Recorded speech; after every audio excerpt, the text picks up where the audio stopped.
Tertúlia. Boa tarde a todos. Hoje é dia 3 de julho de 2015, é uma sexta-feira. O verbete é de número 3.437, ele tem 8 páginas, 53 logias e 16 máximos. O tema, conscienciômetra, e foi elaborado segundo a especialidade conscienciometrologia. Quem redigiu o verbete é a veterana, verbetógrafa veterana, Alzira Gezin. Alzira Gezin, ela é professora do ensino médio fundamental, fisioterapeuta, especialista em interdisciplinaridade brasileira, natural de São Ludgero, Santa Catarina, voluntária da Conscienciologia desde setembro de 1996, docente da Conscienciologia desde maio de 2004, tenepsista desde fevereiro de 2001. O conscienciômetra é a conscienciômea-mulher praticante da TENEPS, pesquisadora, especialista no emprego de recursos, métodos e instrumentos capazes de mensurar a consciência integral, atuando enquanto agente de renovações evolutivas. Na pensenologia, nós destacamos o holopensene pessoal conscienciometrológico, o holopensene pessoal da autopesquisologia, o holopensene pessoal da holomaturidade evolutiva, a pensenosfera pessoal interferindo na pensenosfera do assistido, o holopensene da cosmoética destrutiva, base da reeducaciologia. Na fatologia, a Consim empenhada no estudo e na experimentação lúcida dentro do campo de pesquisa da intraconscienciologia, a avaliação evolutiva detalhista da consciência inteira, a perícia em recursos e técnicas conscienciometrológicas, o estudo aprofundado da personalidade através de casuísticas e fatuísticas pessoais, as abordagens conscienciométricas específicas nos casos críticos, a depuração técnica do micro-universo consciencial da consciencobaia, a heteroconscienciometria priorizando a consciência enquanto foco principal de interassistência investigativa, a identificação dos megatraços da personalidade, a verbaciologia, a autodeterminação, que é a gasolina azul da consciência empregada, as autoavaliações conscienciométricas, a dissecção do autotemperamento, a autocientificidade da cobaia de si mesma, curando as próprias patologias, as autocuras lúcidas, o empenho pessoal no cumprimento dos compromissos evolutivos ante o evoluciólogo afim. A gente chama a atenção que a fatologia tem 38 linhas e constitui o máximo para o verbete, e que nós lemos aqui uma parte e convidamos a todos de lerem a fatologia completa, né? Na parafatologia, o autoparapsiquismo enquanto recurso de pesquisologia, as paratecnologias conscienciometrológicas extrapolando a mera realidade humana, a experiência pessoal qualificando a força presencial, o raio laser mental somático, a amparabilidade, o download de cons do paracérebro para o paracérebro físico, a empatia de descoincidência, vígio predisponentes ao rapport com os amparadores extrafísicos, as autodescobertas serexológicas resultantes do solilóquio mental somático, a conectividade conscienciômetra para conscienciômetra, a dinamização do desenvolvimento da mental somaticidade através dos extrapolacionismos evolutivos, o paradever da retribuição dos recursos, aportes e acervos recebidos para a consecução da autoprogramação existencial, que é a autoproexis. Na argumentologia, nós chamamos a atenção do parágrafo autopesquisologia, que sob a ótica da evoluciologia, a verbetógrafa apresenta 4 etapas do ciclo autoconscienciométrico com os respectivos comentários. Na caracterologia, sob a ótica da parapedagogiologia, a verbetógrafa também lista 28 características, condições, condutas ou posturas evolutivas imprescindíveis ao contexto tarístico conscienciometrológico. Na remissologia, nós destacamos a autoavaliação evolutiva binômio autoconscienciometrologia, autopesquisologia, medida conscienciológica, mega qualificação consciencial e técnica do autoinventariograma. Toda análise conscienciométrica exige do conscienciômetra competência técnica específica, teática e verbação para expressar corretamente argumentos racionais, lógicos e assistenciais. Você manifesta qual abordagem técnica conscienciométrica? A abordagem cosmovisiológica homeostática, aberta e expansiva, ou a priorística, fechada e rígida? Na bibliografia específica, a autora contribui com 5 fontes de referência. Agora nós vamos ler a mega-análise elaborada pela equipe de mega-análise da Enciclosapiens, que é composta por Ana Maria Rocha, que está aqui presente, a Marilene Raganin, também, que está aqui presente conosco, e a Socorro Frazão. Técnico, avaliador, orientador, especialista, reeducador. Acoplamentista, autopesquisador, consciencioterapeuta, cosmoeticocracia, autodiagnóstico, autoavaliação, reciclofilia, teática, equilíbrio, epicentrismo, parapsiquismo, conscienciometrologia, intraconscienciologia, autopesquisologia e experimentologia. Bom, agora a gente vai expor aqui, vai ler notas sobre o professor Valdo Vieira. É um comunicado da assessoria de imprensa do CAEC e a gente vai junto aí com a Enciclosapiens, né? O Centro de Altos Estudos da Conscienciologia, CAEC, informa com pesar o falecimento do professor Valdo Vieira aos 83 anos de idade, às 17h50 desta quinta-feira, dia 2, foi ontem, né? No Hospital Costa Cavalcante, em Foz do Iguaçu. Vieira sofreu um acidente vascular cerebral, um AVC, na madrugada do dia 26 de junho e estava internado em estado de coma. O corpo já foi cremado lá em Curitiba. O professor foi internado no dia 25 de junho, após ser detectada a presença de líquido no pulmão. O problema foi contornado, mas na sequência ele sofreu o AVC, considerado irreversível. Antes de ser internado, o professor Valdo Vieira, estava em casa e se recuperava de uma revascularização miocárdica realizada em São Paulo. Valdo Vieira nasceu em 12 de abril de 1932 em Monte Carmelo. Era graduado em Medicina e Odontologia. Foi propositor das ciências Projeciologia e Conscienciologia, sistematizadas nos tratados Projeciologia, Panorama das Experiências Fora do Corpo Humano, publicado em 1986, e 700 Experimentos da Conscienciologia, que foi publicado em 1994. Escreveu mais de 60 obras, entre livros, tratados, dicionários e centenas de artigos relacionados à pesquisa da consciência e ao parapsiquismo. Em 1995, fundou o CAEC, o primeiro campus da Conscienciologia. No ano 2000, trocou o Rio de Janeiro por Foz do Iguaçu para atuar em tempo integral no CAEC e acelerar a escrita da Enciclopédia da Conscienciologia, obra coletiva com textos dele e de outros 500 verbetógrafos. Nos últimos anos, o trabalho da Conscienciologia cresceu e Vieira propôs a criação do bairro Cognópolis, onde fica o CAEC e outras 21 instituições conscienciocêntricas. Também conhecido por Cidade do Conhecimento e Bairro do Voluntariado Cognópolis, foi oficializado pelo do Voluntariado Cognópolis foi oficializado pelo Decreto Municipal 18.887, publicado em 2009.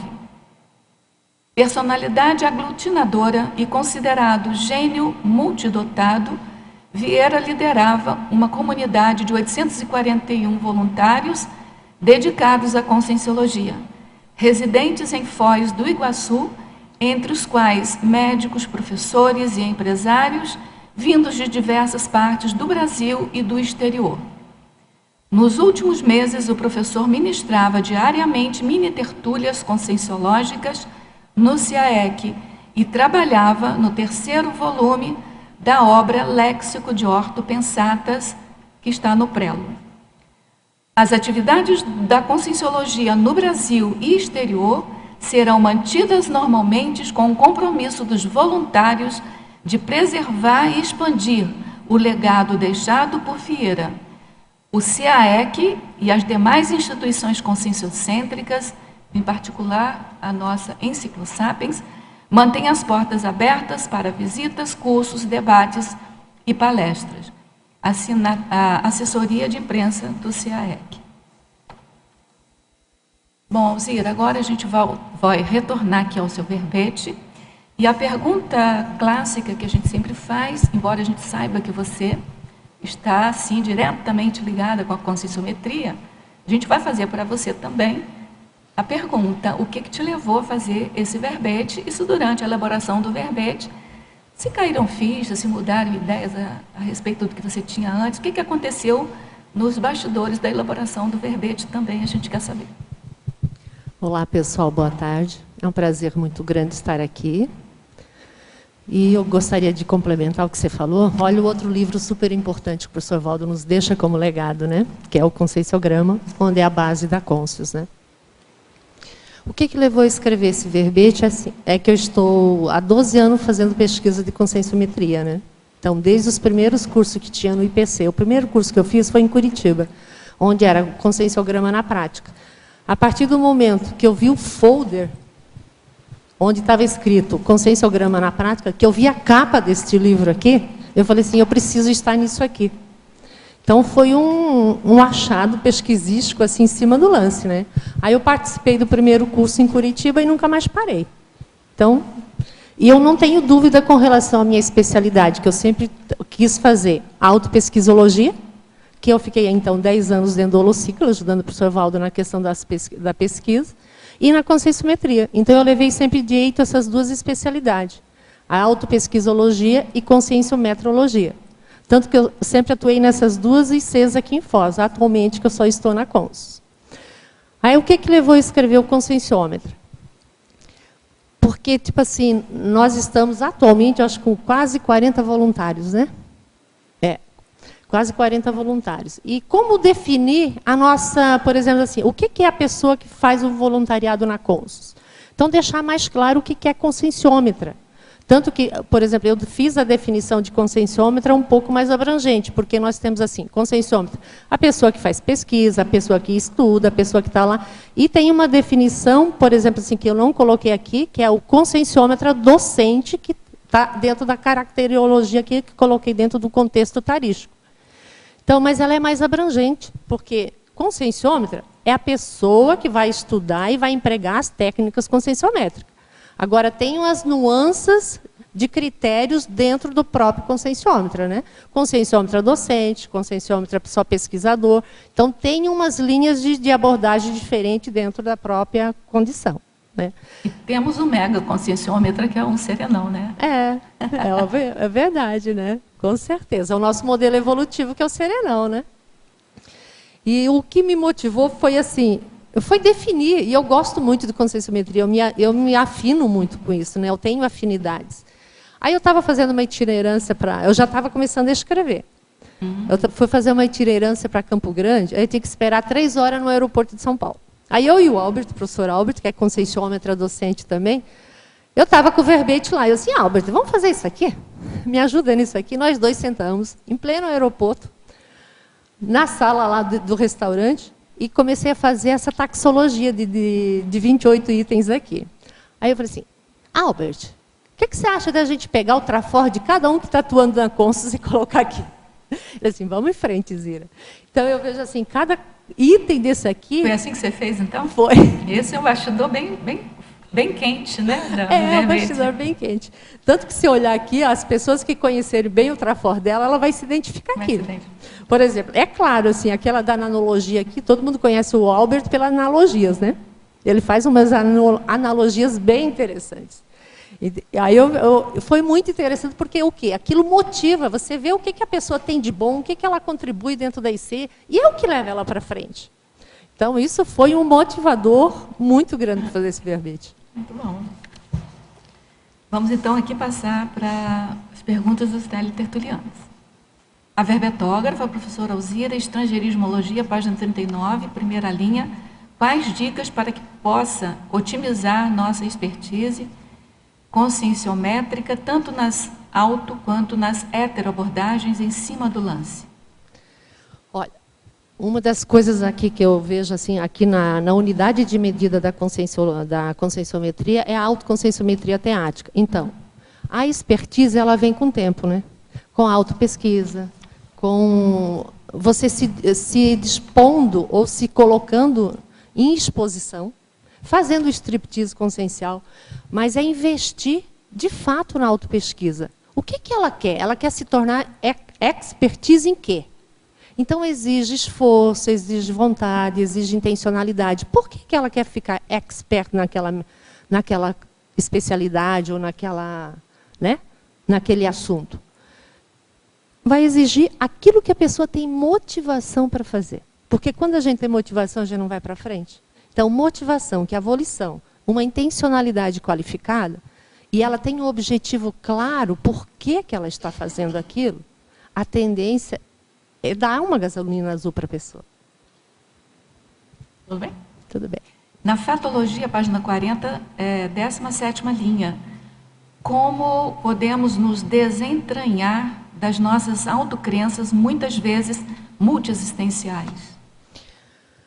Olha, as autocrenças, primeiro a gente começar a fazer a autopesquisa no sentido assim, eu tenho autocrença aonde? Qual é a autocrença que eu tenho? Então, é a autopesquisa no sentido da pessoa começar a identificar quais são as autocrenças, se elas já são de raiz retrocognitiva, né, holobiográfica, ou se é crença desta vida, desta mesologia.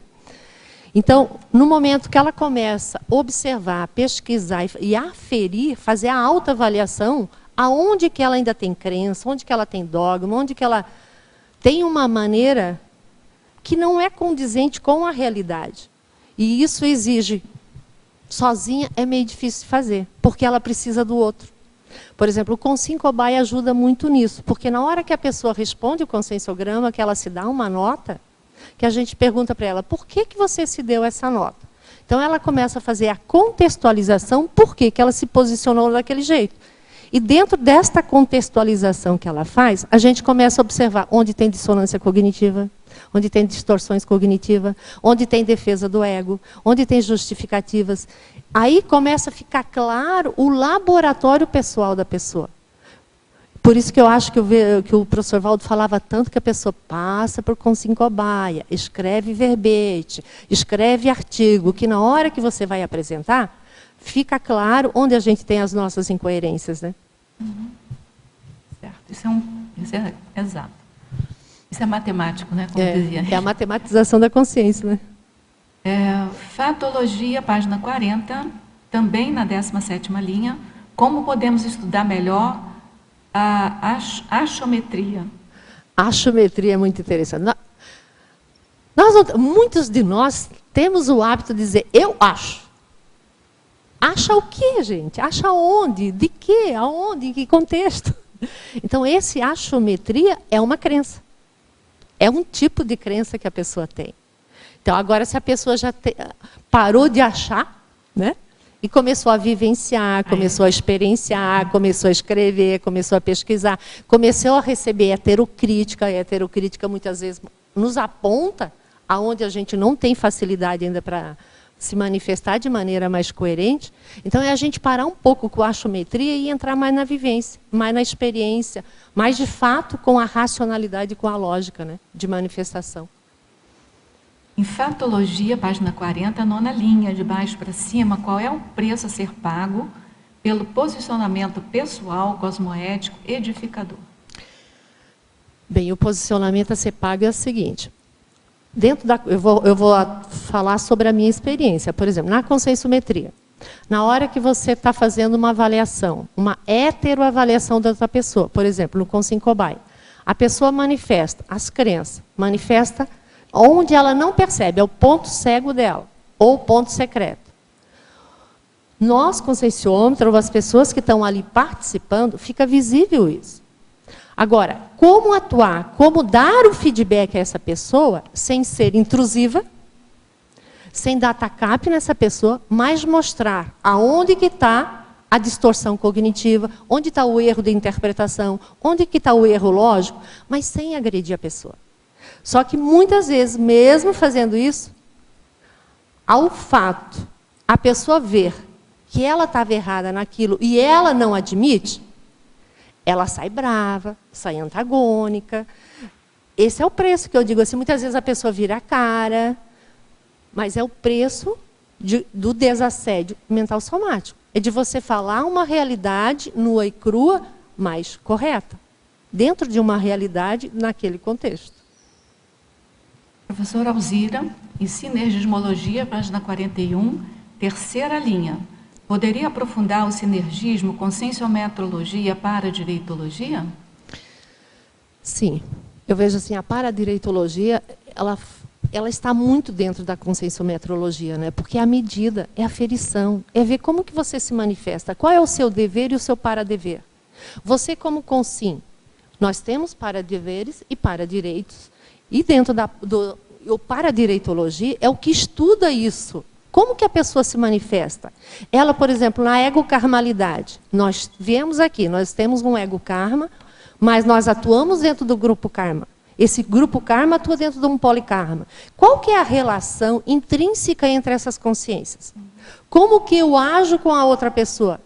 Quais são as minhas energias que reverberam no contexto onde eu me manifesto? Os princípios, né? Os princípios cosmoéticos que regem a manifestação dela. É que norteiam as manifestações das pessoas, né? Então eu vejo assim, a hora que a pessoa tem entendimento do paradireito, e a pessoa tem entendimento do seu ego-karma, do seu paradever. Por exemplo, eu coloquei aqui o meu paradever como conscienciômetra. Porque eu acho que eu tenho esse paradever. E isso tem a ver com a paradireitologia. Se eu, no curso intermissivo, me propus a fazer isso, o meu paradever aqui é retribuir isso, né? E você teve o direito de fazer, né? Estou fazendo. Teve o direito de fazer. Tudo bem, então? Podemos continuar, então? Pode, por favor. Na ciclologia, página 42, penúltima linha. Poderia falar sobre o ciclo escagem consciencial, assim antipática, inspiração de amparo, desassimilação simpática? Olha, isso eu vejo que quando a gente está, principalmente em sala de aula, agora eu vou dar como conscienciômetra docente. A gente está em sala de aula que você está explicando, faz uma abordagem mais assertiva, em cima do lance, você vê onde está, você acaba assimilando energias gravitantes ou até consciências ali presentes, aquilo dá um desconforto. Então, o quanto que a pessoa aí tem, ela tem domínio holossomático para não deixar isso interferir na sua pensenidade, ela manter a pensenidade, manter o raciocínio lógico para continuar a argumentação, poder ajudar essa pessoa, poder assistir e fazer o desassédio nesse contexto todo. Então, são muitas imbricações que a gente associa muito. Racionalidade, logicidade e parapsiquismo, né? Porque na hora que você começa a ver quais são as energias presentes no campo, o campo está aberto? O campo está homeostático? Ou o campo está mais tumultuado? Como que está o ambiente? Então, na hora que você consegue já ter um domínio disso, e você já consegue observar, opa, tem consim, tem consex com esse padrão, como que eu vou atuar com esse padrão que está se apresentando aqui? Então, é o momento que a gente consegue ter uma homeostase de diagnóstico que eu vejo aquilo lá, mas eu mantenho a homeostase para poder atuar e fazer o esclarecimento para as consins ou consex que estão ali presentes naquele momento, né? A verbetógrafa, efeitologia, página 41, final da segunda linha. Poderia aprofundar o efeito da interassistencialidade gerando a descablagem de energias gravitantes e de consciências energívoras? Posso. Isso aqui eu acho que eu vou dar uma casuística pessoal minha. Eu vejo assim, quando eu passei por uma cirurgia séria, eu sabia que eu estava entrando numa cirurgia, eu sabia, se eu dessomar aqui, eu fico em Meilim, ou eu fico em Meilex, como é que eu fico? Aí eu fiz primeiro um autoquestionamento antes de entrar em sala de cirurgia, né? Ok, fui para a cirurgia. Quando eu voltei da anestesia, que eu estava voltando à lucidez, eu vi claramente ocorrendo essa desclabagem comigo. A energia sendo retirada, as consciências se despedindo pelo um padrão que eu estava conseguindo reciclar em função da minha cirurgia, das minhas autopesquisas, das minhas, né, do meu trabalho conscienciométrico, trabalho de voluntariado o tempo todo disponível aí, mas principalmente pela minha reestruturação pensênica. Eu me predispus a não manifestar aquele padrão de consciência, ou padrão de energia. Então, é o quanto eu consigo fazer a reciclagem, que a gente chama reciclofilia, reciclogenia, num contexto em que eu vejo que as minhas energias não estão saudáveis, e aí eu vejo que a equipe extrafísica atua junto. Então, foi um momento bem delicado, mas um momento assim que eu tive mais autopacificação na minha vida. Então, é um paradoxo. É um paradoxo, né? É um paradoxo, entende? Mas mostra também, de certa maneira, a importância de você colocar a razão, o mental soma, superentendendo todo o holossoma, né? Todos os veículos de manifestação, corpo, psicossoma. Sim. Porque após tudo isso, quando eu voltei para casa, Rosa, que eu, por exemplo, eu estava super debilitada, depois entrei no processo de quimioterapia, o soma estava assim quase zerinho, né? Mas o meu mental soma, minhas energias estavam Tinindo. Isso é bom. Então, na hora que o soma precisava deitar, ficar descansando, mas minhas energias, minha lucidez e o meu mental soma atuando, onde eu tive mais consciência para ser atendida, devido como que eu estava tratando a minha patologia, a minha doença. O fato de não entrar numa vitimização, porque o processo de vitimização você não se permite ser curada, que eu tanto coloco aqui, energias curativas, né? Que tem a ver com a sua mental somaticidade, o quanto você consegue segurar ou manter a sua homeostase holopensênica, né? Você manter a sua pensenidade sadia, e isso começa a fazer todo esse movimento de assistência, que é o meu público assistível do meu passadão aí, né? Professora Alzira, tenho flashes mnemônicos de fatos ocorridos há 35 anos, na sua maioria trafares. Isso pode ser considerado um quebra-cabeça holobiográfico sendo construído a partir dos feedbacks? Pode, mas aí tem umas nuances muito sérias que precisam ser reverificadas, porque muitas vezes a gente tem esses flashes, mas como é que a gente fez essas interpretações? A gente fez a interpretação naquele momento. Como? Porque a gente vai interpretando uns flashes retrocognitivos de maneira inadequada. De maneira como que você tem o seu arcabouço pensênico, né? Pois é, mas dependendo do contexto, se a pessoa está num momento mais trafarista, qual é a tendência dela? Ela ter uma interpretação mais para o lado trafarista. O problema, eu vejo que a gente não tem uma visão de conjunto muito grande quando a gente faz essas interpretações. Por exemplo, eu tenho vários flashes desses que eu vejo agora, depois de mais de 30 anos, de passar um monte de experiência, elas começam a ter correlações, começam a juntar as pontas. Aquilo que o professor Valdo sempre nos falava. Junta as pontas, registra, que um dia você vai começar a entender isso. Mas, na hora que a pessoa começa a pesquisar, ela tem isso registrado, os outros começam a dar feedback. Eu já observei que eu tenho flashes retrocognitivos que eu mudei, eu interpretei de uma maneira inadequada. Então, hoje eu vejo, não é bem do jeito que eu interpretei. Mas eu precisei de ajuda de outras pessoas para mostrar, Zira, isso não tem lógica. Isso que você está falando aqui não bate bem, não tem. Aí eu falei, então é uma reavaliação, é uma reverificabilidade, e a pessoa tem que buscar mais contexto, mais informações para formar esse... Por que eu coloquei aqui? Porque o Conscienciobaia vai dando muito isso. A conscienciometria é muita autoexposição. A pessoa ela tem que dizer, eu me dei nota 0,5 por causa disso, disso, disso, disso. Aí a gente pergunta, mas por que você tirou 5? 0,5. Aí ela vai trazer uma outra abordagem. Então a gente começa a fechar o cerco com a pessoa para ver se ela tem lógica, racionalidade dentro daquilo que ela está apresentando ou está falando, está se manifestando.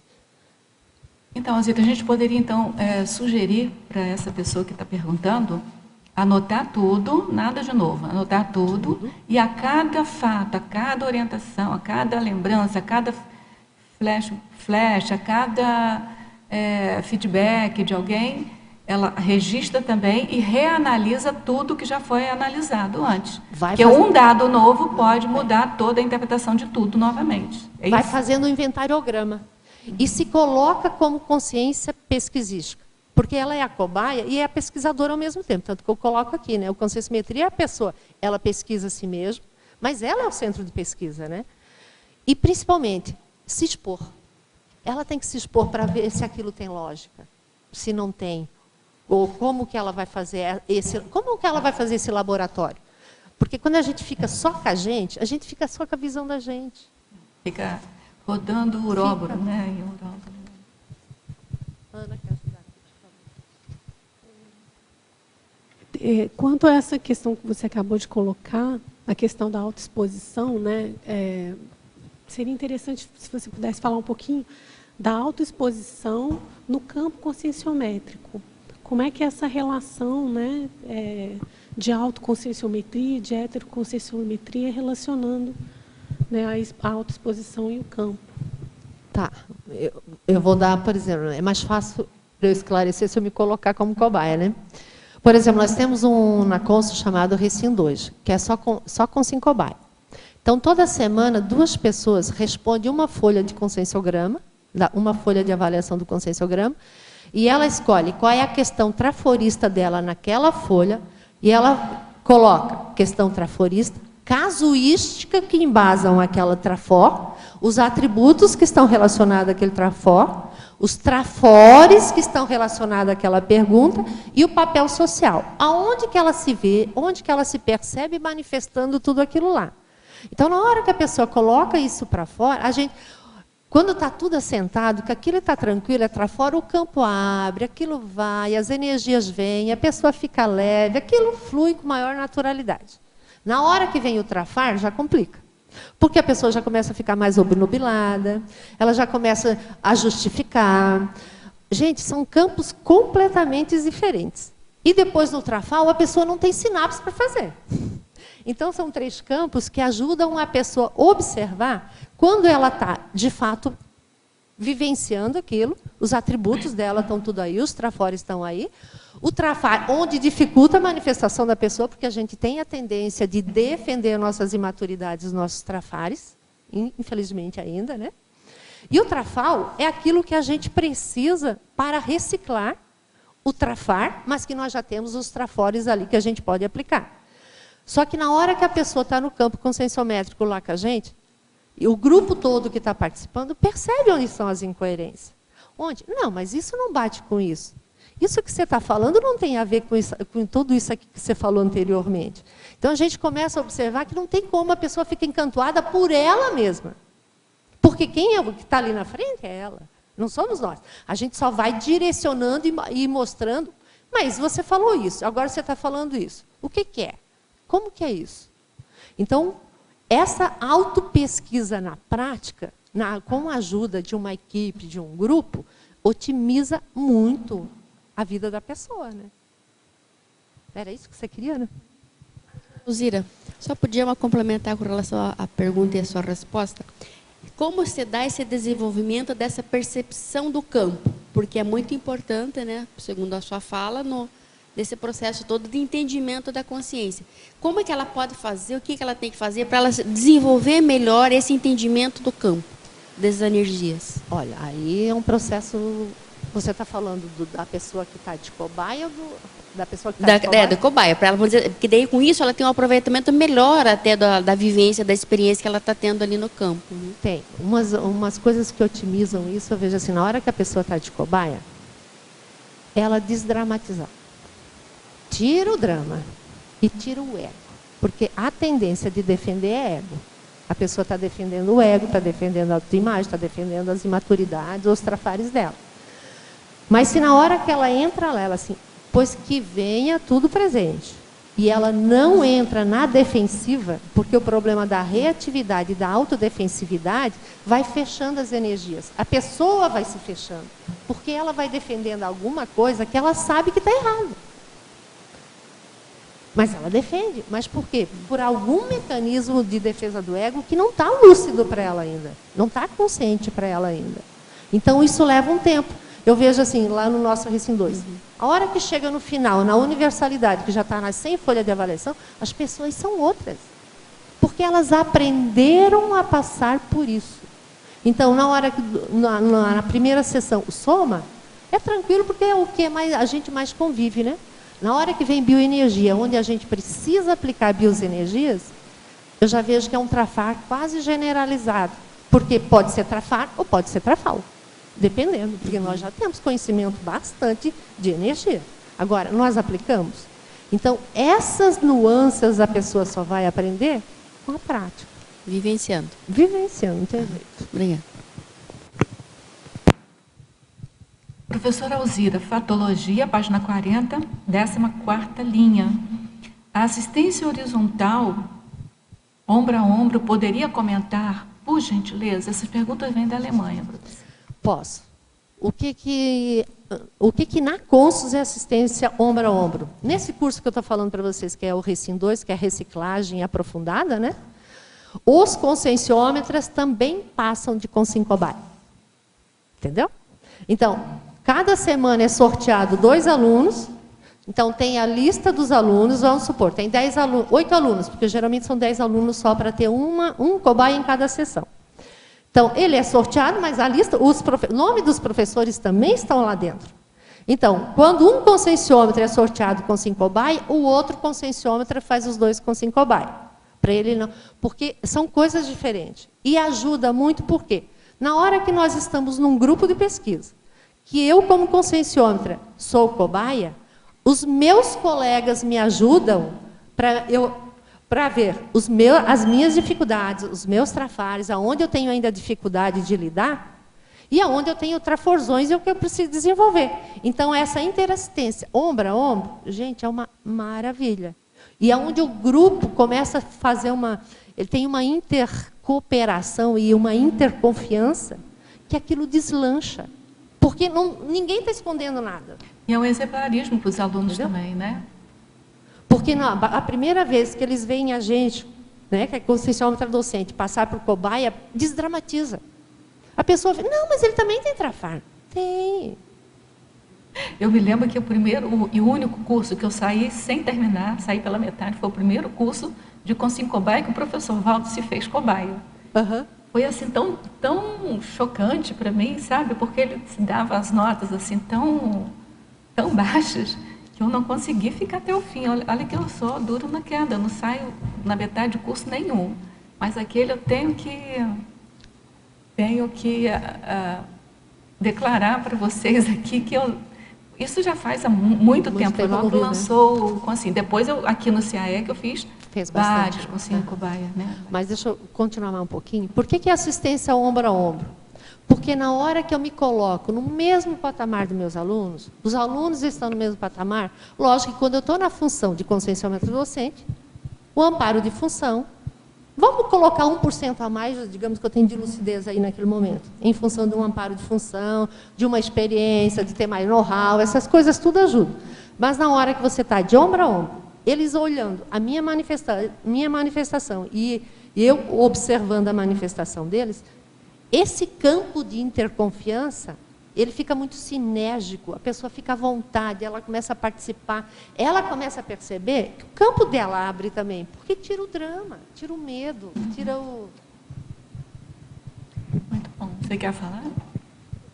Alzira, você poderia esclarecer para nós, na sua experiência, quais são as possibilidades de ganho evolutivo para a pessoa que se predispõe a essa condição de consincobaia?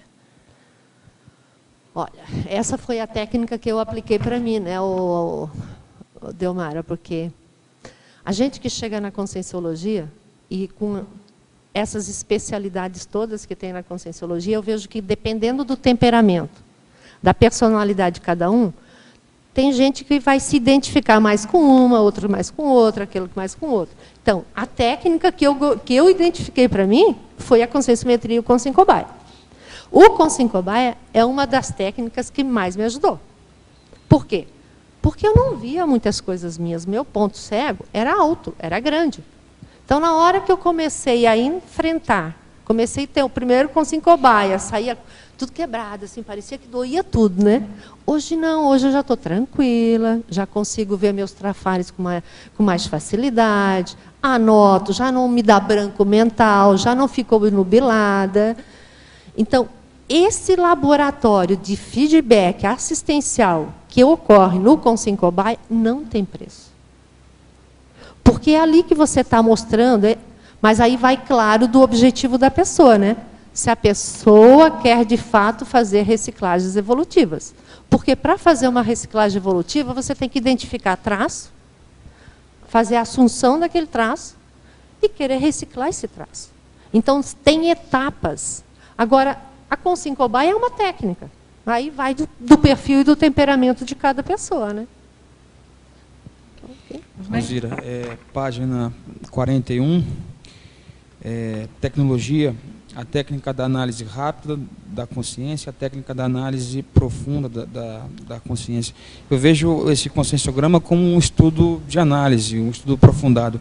Você pode me dar alguma dica para fazer essa técnica mais rápida? Como se faz isso e quais são os ganhos para isso? Olha, o conscienciograma está aqui, certo?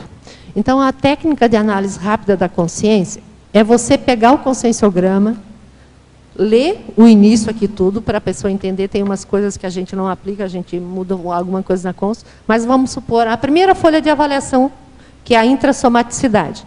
Você começa a ler a primeira pergunta e se dá uma nota. Vai para a segunda pergunta e dá uma nota. E segue, e não fica parando o tempo todo. A primeira informação que vem para você, você registra e se posiciona. Para você, por que a gente chama rápido? Porque se você for aprofundar, você vai buscar dicionário, você vai buscar aquilo, você vai pesquisar em livro, você vai buscar lá, e aí demora, é outro contexto. Então, a gente já observou que na hora que a pessoa faz a técnica de análise rápida, mas ela mantém o mesmo jeito de avaliação, mas que não tem como, a gente vai mudando, não tem jeito, porque vai ampliando a cognição. Não, cada vez que você faz o conscienciograma, muda tudo. Muda né? tudo. Então, mas mesmo assim, a técnica de análise rápida é você fazer um pente fino. Lê, se posiciona, dê a nota e vai em frente. Lê, se posiciona, dê a nota e vai em frente. Tem alguma coisa que a ver com dar a nota 0,1, não? Tem duas técnicas que a gente pede lá, né? A decimal e a ou 0 ou 1. A primeira vez que a pessoa responde o conscienciograma, a gente sugere, mas aí é da pessoa, a pessoa fazer decimal, porque ela tem mais variáveis. Ela pode dizer, não, mas aqui eu sou mais ou menos 0,4, aqui eu sou 0,7. Agora, a pessoa se posicionar de primeira, não, aqui eu sou 0, aqui eu sou 1. Ah, você acha mais difícil? É mais difícil. Porque ela tem que... mais rápido. Não é que não é mais rápido, não, ela é mais difícil por causa do posicionamento. Porque tem folhas que a gente vai ser quase tudo 0. E aí a pessoa entra em choque. Deu para entender? Sim.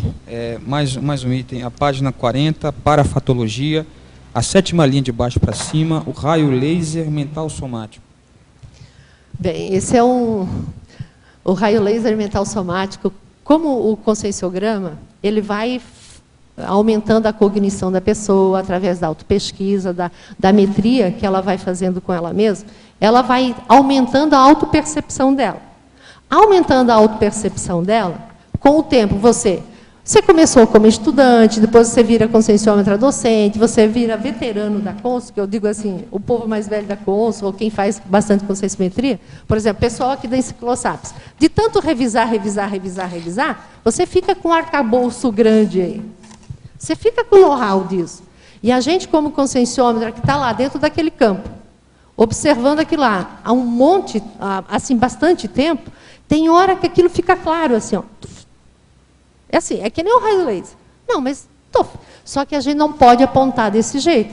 Você tem que fazer uma análise. Porque senão você chega com o raio laser e você, em vez de ajudar a pessoa, você complica a vida da pessoa, porque ela não aceita aquilo de pronto. Então, você viu aquilo na pessoa, você observou uma distorção, você observou um erro de interpretação. O que cabe a gente como conscienciômetra?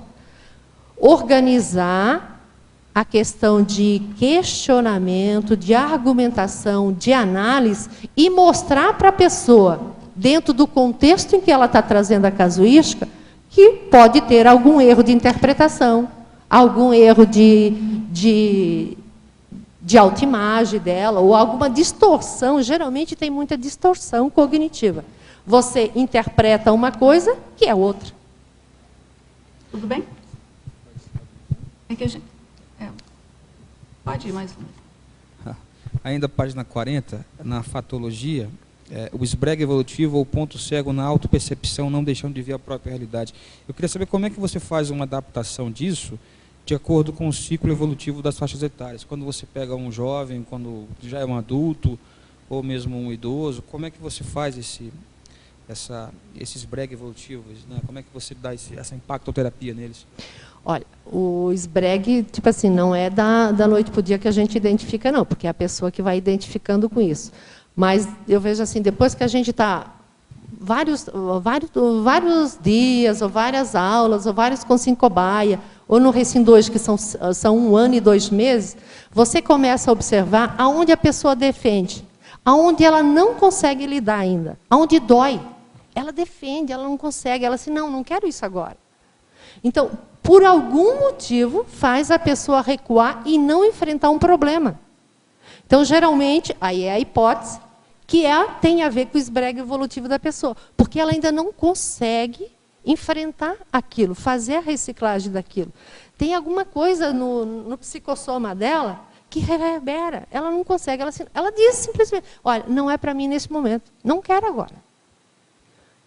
Aí é o respeito que cada um tem que ter, né? Mas o esbrega evolutivo, pelo menos a hipótese que eu coloco, é geralmente onde tem uma reatividade muito grande, onde tem uma defensividade muito grande, e que a pessoa sabe que tem alguma coisa por baixo, mas ela não consegue ainda enfrentar aquilo. Tudo bem, então? Então agora eu preciso dar uma paradinha aqui. Nós vamos fazer, então, a leitura do boletim, tá, sobre o professor Valdo Vieira, da assessoria de imprensa do CAEC. O Centro de Altos Estudos da Conscienciologia, CAEC, informa, com pesar, o falecimento do professor Valdo Vieira, aos 83 anos de idade, às 17h50 desta quinta-feira, ou seja, ontem à noite, dia 2, no Hospital Costa Cavalcante, em Foz do Iguaçu. Vieira sofreu um acidente vascular cerebral, que é o AVC, na madrugada do dia 26 de junho e estava internado em estado de coma. O corpo já foi cremado em Curitiba.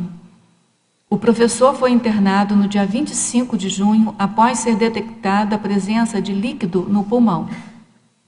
O problema foi contornado, mas na sequência ele sofreu o AVC, considerado irreversível. Antes de ser internado, o professor Valdo Vieira estava em casa e se recuperava de uma revascularização miocárdia realizada em São Paulo. Valdo Vieira nasceu em 12 de abril de 1932, em Monte Carmelo, Minas Gerais. Era graduado em Medicina e Odontologia. Foi propositor das ciências, projeciologia e conscienciologia, sistematizadas nos tratados Projeciologia, Panorama das Experiências Fora do Corpo Humano, editado em 1986, e 700 Experimentos da Conscienciologia, que foi editado em 1994. Escreveu mais de 60 obras, entre livros, tratados, dicionários e centenas de artigos relacionados à pesquisa da consciência e ao parapsiquismo. Em 1995, fundou o CAEC, o primeiro campus da Conscienciologia. No ano de 2000, trocou o Rio de Janeiro por Foz do Iguaçu, para atuar em tempo integral no CAEC e acelerar a escrita da Enciclopédia da Conscienciologia, obra coletiva com textos dele e de outros 500 verbetógrafos. Nos últimos anos, o trabalho da Conscienciologia cresceu e Vieira propôs a criação do bairro Cognópolis, onde fica o CAEC, e outras 21 instituições conscienciológicas. Também conhecido por cidade do conhecimento e bairro do voluntariado, Cognópolis foi oficializado pelo Decreto Municipal 18.887, publicado em 2009. Personalidade aglutinadora e considerado gênio multidotado, Vieira liderava uma comunidade de 841 voluntários dedicados à conscienciologia, residentes em Foz do Iguaçu, entre os quais médicos, professores e empresários vindos de diversas partes do Brasil e do exterior. Nos últimos meses, o professor ministrava diariamente mini-tertúlias conscienciológicas no CAEC e trabalhava no 3º volume da obra Léxico de Ortopensatas, que atualmente está no prelo. As atividades da conscienciologia no Brasil e no exterior serão mantidas normalmente com o compromisso dos voluntários de preservar e expandir o legado deixado por Vieira.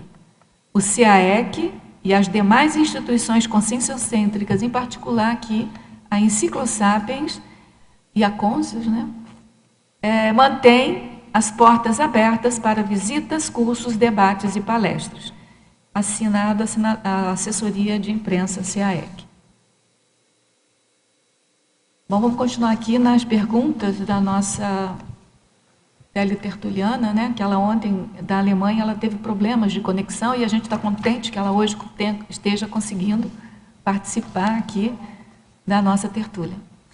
Ainda em Fatologia, página 40, 9ª linha de baixo para cima, poderia exemplificar o destemor, elemento componente da inteligência evolutiva? Olha, o destemor, porque, por exemplo, assim, para fazer conscienciometria, fazer metria, a pessoa precisa ter coragem. Porque, queira ou não queira, vai vir à tona os trafares, vai vir à tona os trafores, e a pessoa assumir a responsabilidade evolutiva perante aqueles traços. Mas o que eu mais observo é essa questão, que como a conscienciometria é muita exposição, a gente está o tempo todo no front da batalha, o tempo todo se expondo, é um striptease consciencial. Então, você ter coragem de expor seus trafares, suas dificuldades, suas imaturidades, tem que ter um pouquinho de gasolina azul, de vontade e de intencionalidade, entende? Porque não é todo mundo que consegue colocar para fora as imaturidades da gente. Porque a gente, quer ou não quer, a gente tem vergonha. A gente fica inibida. Mas aí vai o interesse e o objetivo de cada um, Em Parafatologia, página 41, 2ª linha, poderia expandir o redirecionamento das energias e oportunidades? O redirecionamento de energia no sentido assim, quando a pessoa, através da autopesquisa, da ametria, que ela começa a observar como que ela se manifesta no seu dia a dia, que ela começa a fazer, por exemplo, a anotação o parapercepciograma. Opa, neste momento não tive uma energia positiva. Aqui, ok, já consegui ter equilíbrio e tenho energia positiva. Então, quais os contextos do dia a dia que ela ainda se manifesta com uma visão mais trafarista? E quais os momentos do seu dia a dia que você já consegue manter um equilíbrio? Então, se você já consegue decodificar, discriminar aonde você entra na visão trafarista ou na manifestação trafarista, e aonde que você consegue manter a homeostase, começar a fazer uma recim programada, no sentido, eu consigo ter homeostase em determinados momentos, eu posso aplicar essa maneira de ser nos momentos em que você ainda não consegue. Então, o que nós necessitamos nesse momento é uma autopercepção. Você ter metria da sua autopercepção. Como que você se manifesta? Como que você é? Como que é o seu modus operandi no dia a dia? E começar a reorganizar as suas energias que tem a ver com a reestruturação pensênica, É fazer a higiene consciencial, a ortopensenidade. Tanto que o outro verbete que eu apresentei, intencionograma, tem muito a ver com isso. O intencionograma é você perceber, pô, estou com energia negativa, a minha intenção está desqualificada. Então, como que eu qualifico a minha intenção? E toda análise tem uma intenção por trás. Então, se a minha intenção está saudável, eu já começo a redirecionar minhas energias. Em tecnologia, página 41, segunda linha, poderia exemplificar a técnica do detalhismo conjugado à técnica da exaustividade? Sim, essa é uma técnica que é muito usada na conscienciometria, porque na hora que você começa a fazer a autopesquisologia, você vai fuçando tudo, vai escarafunchando tudo que tem a respeito de você. Como você é, como você já foi, como foi sua infância, como foi sua adolescência, como que está você no momento presente, como as suas interrelações no grupo Karma, como as interrelações profissionais. Ou seja, você vai fazer uma análise aonde você manifesta intrafisicamente e, se tiver lucidez, extrafisicamente. Para isso, você precisa do quê? Do detalhismo e da exaustividade, porque exige esforço, exige autopesquisa. Você está o tempo todo atento, lúcido, aquilo que você está pensando, aquilo que você está colocando para fora com as suas energias e como estão as suas interações com as consciências conscientes. Então, essa questão de autopesquisa, ela exige muita lucidez e perspicácia que tem a ver com o parapsiquismo. Detalhismo e exaustividade associado ao parapsiquismo começa a aumentar a autopercepção. A hiperacuidade começa a ficar mais desenvolvida. Então, é o quanto que você aplica, de fato, você pesquisa as nuances do seu dia a dia ou da sua manifestação multidimensional, né? Professora Alzira, autopesquisologia, página 43, item reavaliação. Poderia expandir ou dar dicas de como não ficar somente na reavaliação e caminhar para frente? Então, a reavaliação, no caso aqui, eu acho que eu vou explicar as 4 que dá mais coerência, né? Essas aqui são as etapas do ciclo autoconscienciométrico, que é muito aplicado na CONS. Por quê? Porque a primeira coisa que a pessoa vai fazer é isso que eu estava explicando, da exaustividade e do detalhismo. A pessoa pega o conscienciograma e ela vai fazer análise profunda e análise rápida. Ela vai se posicionar, mas ela vai estar fazendo uma avaliação dela. Neste momento, eu me dou nota 5 por causa disso, disso, disso. Ok, fez a avaliação dela. A partir dali, que a hora que ela fez a avaliação, ela vai chegar no diagnóstico. Ué, mas por que eu estou assim? Eu me posicionei 0,5, por quê? Quais são os fatores prós e quais são os fatores contra? O que fez você se posicionar nesse contexto, nessa escala de 0,5? Então, você vai encontrar, você vai fazer o seu autodiagnóstico. O que está por trás? Por que você não é 1? Por que você não é serenão nesse item? Então, essa avaliação leva ao autodiagnóstico. Aí você vai verificar, minhas imaturidades ainda são muito grandes, tem muito trafar, tem muito isso, mas é o diagnóstico que a pessoa vai fazer do momento evolutivo dela. Na hora que ela tem o diagnóstico, isso dá uma liberdade, dá uma leveza, porque, opa, eu tenho isso. Então, o que eu preciso fazer para entrar na reciclagem? Ela vai começar a fazer um planejamento, uma organização para a mudança de traços nosográficos. Na hora que ela colocou lá a programação da reciclagem, vamos supor, 6 meses. 6 meses eu vou fazer isso aqui para tentar reciclar um traço. Ela faz um CPC, põe cláusula para elas lá. É a reciclagem dela e vai começar a aplicar durante 6 meses. Se durante esses 6 meses ela vai reavaliar o que ela conseguiu reciclar ou não. Onde que ela precisa investir mais? O que ela precisa investir mais? Aí ela vai encontrar aquilo que dificulta e aquilo que otimiza as reciclagens da pessoa. Então, essa reavaliação é sempre um processo, por isso que não para, é sempre contínuo. Não é que não vai caminhando para frente, ao contrário, a reavaliação faz caminhar para frente, faz né? Para frente. Mas faz com mais pé no chão ainda. Mas porque você começa a observar a sua realidade, né? A autopesquisa traz a sua realidade intraconsciencial à tona. Ainda pergunta sobre, na caracterologia, página 44, se você poderia comentar o item 21, feedback. Então, O feedback, eu coloquei aqui, ó, assertividade no exercício de dar feedback e acessibilidade em receber feedback. Eu separei os dois, sabe por quê? Porque dar feedback, muitas vezes a gente dá feedback por dar feedback, né?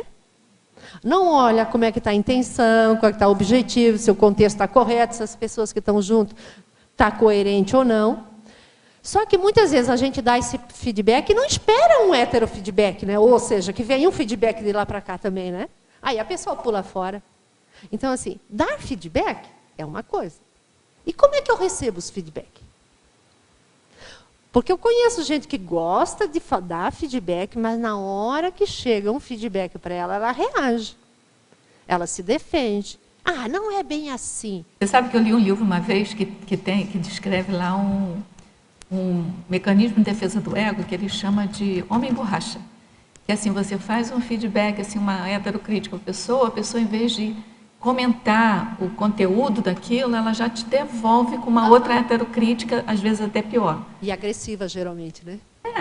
Não necessariamente agressiva, mas nessa coisa assim, acaba invalidando todo o diálogo, né? Porque não é diálogo, fica sendo troca de... Aí eu achei assim, bem interessante isso. Hoje em dia eu cuido para não acontecer isso. Da minha uma parte. defesa pela, né, quase uma retaliação, né? Como a pessoa levou um feedback, ela às vezes pode ver como uma agressão. Aí ela reage com outra. Uma reatividade, né? Que não é o processo que a gente busca na Conscius, né? Exatamente desenvolver o oposto disso. Porque a assertividade no feedback é você, por exemplo, assim, na hora que você vai dar o feedback, tem que observar. Por que eu estou dando esse feedback? Qual é o objetivo? Qual é o interesse? Vai ajudar a pessoa ou não vai ajudar a pessoa? Então, o feedback é uma coisa mais séria, não é um bate-volta, né? Então, eu queria aproveitar aqui, que nós acabamos de responder aqui a nossa amiga lá da Alemanha, que ela teve problemas de conexão ontem, e muitas outras pessoas podem estar tendo problemas de conexão. Então, a equipe Tertuliarium, ele fez aqui um recado para os teletertulianos. Quando experimentarem alguma dificuldade em acessar o site das tertúlias durante a transmissão, por favor, acessem nossa página do Facebook. Eu vou dar o site aqui, www.facebook.com/tertuliarium, onde estará disponibilizado um link direto para a transmissão. Agradecimentos da equipe Tertuliarium. Então, se alguém tiver problemas de conexão, pode seguir esse caminho, tá bom? Página 42, a trinomiologia, o trinômio concessão, omissão e omissuper. Queria que você comentasse principalmente esse omissuper. Pois é, mas vamos começar é o trinômio, peraí, né? Onde está aqui? Concessão, né? Então, na hora que, por exemplo, você faz uma concessão, que essa concessão está coerente, você sabe por que você está fazendo aquilo, você está lúcido. Porque fazer concessão por fazer concessão, não resolve. Então, é o percentual de lucidez que você tem e de discernimento para fazer essa concessão, né? E a questão da omissão. É o contrário. Quando você se omite em alguma coisa que você poderia ser assertivo ali, dar um feedback assertivo ali, e fazer todo um entendimento de um contexto. E o omissuper, pelo que eu estou entendendo aqui, é quando você, por exemplo, assim, você viu que tem algum contexto que não está correto ali, dentro de uma abordagem, digamos, mas não é o momento certo de falar aquilo ainda. Então, na hora que você percebe que aquilo não é o momento certo de falar, de trazer, porque aquilo pode gerar mais marola ainda, você fazer essa omissão e a concessão, mas em prol do grupo que está ali. Querem contribuir, por favor? É isso mesmo.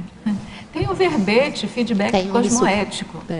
Então, quem quiser... Não tem o verbete? Feedback cosmoético. Alzira, Oi? tudo bom? Oi, pode falar. Alzira, eu queria que você comentasse na página 39 a ortopensatologia. Ali as duas ortopensatas no número 1. E o quanto essas ortopensatas têm a ver com, por exemplo, com sincobaia. Às vezes as pessoas pensam que com sincobaia elas ficam um pouco temerosas pelas heterocríticas, né? E aí o professor Valdo coloca ali: o ouro verdadeiro não receia o fogo. Então eu queria que você comentasse aí esse número 1 sobre o conscienciograma e o quanto essa conscienciometria, isso que você coloca no verbete, pode levar para a autoconscienciometria. É que, por exemplo, o primeiro momento que a pessoa resolve enfrentar um conscienciograma ou um conscienciobaia, significa que ela já está querendo, queira ou não queira, buscar uma autocura dos seus autotrafares. Então, ela começa a encontrar um caminho para decodificar, discriminar, porque tem momentos que a gente não vê, não percebe que é o ponto cego. Na hora que ela se enfrenta, que ela começa a fazer a avaliação, mas que ela enfrenta um conscienciograma, que ela responde uma folha de avaliação, porque a maior dificuldade das pessoas de primeira vez é responder o conscienciograma. A dificuldade de ter o entendimento daquela pergunta. Na hora que a gente vai ajudando a pessoa, por isso que eu coloquei lá, a gente vai ajudando a pessoa a responder essa folha de avaliação, e ela se posiciona, ela está se posicionando perante ela mesma e todos ao derredor, ao entorno. Mas ela começa principalmente a mexer na cognição dela. Isso que é o ponto mais sério da conscienciometria. Na hora que a pessoa coloca um limite, não, isso aqui eu tenho, isso aqui eu ainda não tenho. Pode até estar distorcido, e muitas vezes está distorcido, mas ela tem um posicionamento. Esse posicionamento é muito sério, porque é a partir dali que ela vai conseguir começar a fazer uma reciclagem. Porque enquanto não tiver posicionamento, e a pessoa não souber aonde ela está, não tem como reciclar, gente. E o conscienciograma mostra muito isso. Aí ele começa a mostrar que a gente faz muito drama, porque a gente tem uma mania de fazer drama, né? Eu acho que tem a ver com a nossa mesologia, o nosso passadão. E o conscienciograma, como não tem ambiguidade, não tem drama, ele vai tirando isso da maneira... A pessoa começa a enxergar que aquilo que ela faz drama, muitas vezes é uma besteira. Que não precisa daquilo, mas é o jeito que foi educada, o jeito que veio, o jeito daquilo. Então, o professor Valdo, quando ele coloca aqui assim, ó, a consciência lúcida enfrenta o conscienciograma com motivação e intrepidez, o ouro verdadeiro não receia o fogo. Por quê? Ela é aquilo, todo mundo enxerga o que ela é. Só muitas vezes a pessoa não enxerga. Por quê? Por causa da defensividade. Mas os outros enxergam, a energia não mente. Então, começa a ajustar a autoimagem. E o processo sério da conscienciometria é a questão da autoimagem. A autoimagem nossa, ou ela está para cima ou ela está para baixo. A autoimagem equalizada é uma das coisas mais difíceis da gente, que é a coerência, não é, Rosa? Você que estuda a coerência. Eu acho que é um dos últimos atributos que nós temos a adquirir, que é a coerência. Você ser coerente com você não é fácil. Porque a gente tem umas maneiras de pensar meio nosográfica, meio complicada, aí entra o psicossoma, entra o emocional, e na hora que a pessoa começa a colocar o conscienciograma na prática dela, ela começa a observar que ela não precisa manifestar daquele jeito lá, que tem uma outra maneira mais saudável. Então eu vejo que o conscienciograma, ele apresenta muito isso, ele mostra o que é a realidade de uma consciência, de uma consciência. Qual é o percentual que você manifesta? E aí mostra o que você tem, o que você não tem e o que precisa desenvolver, né? E o terceiro que ele coloca aqui, ó, pela análise do conscienciograma, pode-se conhecer o próximo além das aparências. Aqui, por exemplo, no conscienciobaia, eu vejo que tem gente que vai, principalmente quando é a primeira vez, a pessoa morre de medo, que vai vir alguma coisa feia, que vai vir um negócio. Não é nada disso, gente. É o medo que a pessoa coloca nela. Não tem isso. A gente sempre coloca, o limite é o cobaia. Ele vai dar o cobaia. Se ele não quer abrir, não quiser falar, muitas vezes é o contrário. A pessoa tem um traforzão e ela não se toca que ela tem aquela habilidade. Aí quando a gente traz à tona no campo, ó, mas você tem essa habilidade, você faz bem isso, isso, isso. Assim, a pessoa fica impactada pelo trafor também. Então, a pessoa não fica só impactada pelo trafar, mas pelo trafor também. E a maioria das vezes são distorções cognitivas que a pessoa tem, ou interpretação da realidade dela. E isso é que vai ajustando a consciência e ela vai ficando mais tranquila. Eu digo assim, toda vez que a pessoa passa por um consincobai e que ela sai bem, muitos já deram esse feedback. É a noite que eu melhor dormi. Porque tem a ver com umas paracariações, tanto do intrafísico como com as consciências que estão presentes, que as energias estão presentes. Teve uma vez a pessoa veio assim, Zira, foi a noite que eu melhor dormi. Eu assim, por quê? Não sei. Eu assim, tudo bem, vamos em frente. Mas a pessoa começa a se expor, tanto intrafisicamente como extrafisicamente. Agora, Alzira, você concorda que quanto mais trabalha com conscienciograma, quanto mais faz a autoconscienciometria, essa transparência vai aparecendo gradativamente, vai tomando conta e isso vai trazendo mais acalmia para a pessoa? Vai, né? Porque ela não tem mais nada a esconder. Não tem como, gente. Aquilo começa a ser... Na hora que você... Olha, eu já passei por 50 e poucas conscienciogrammas. Gente, não tem como. Tem hora que a coisa vai, a coisa flui. É que nem vocês, eu vejo assim, vocês aqui. No início, né, Dulce? O primeiro dia que a Dulce sentou ali, eu vi que não foi muito fácil. Mas com o tempo a coisa vai indo. Você vai apresentando, vai deslanchando, vai tirando drama, vai tendo know-how, vai tendo cognição, vai ajustando, vai assentando. Mas aí é o limite de reciclagem da pessoa. O quanto a pessoa, de fato, quer mudar a sua manifestação consciencial e ficar mais homeostática.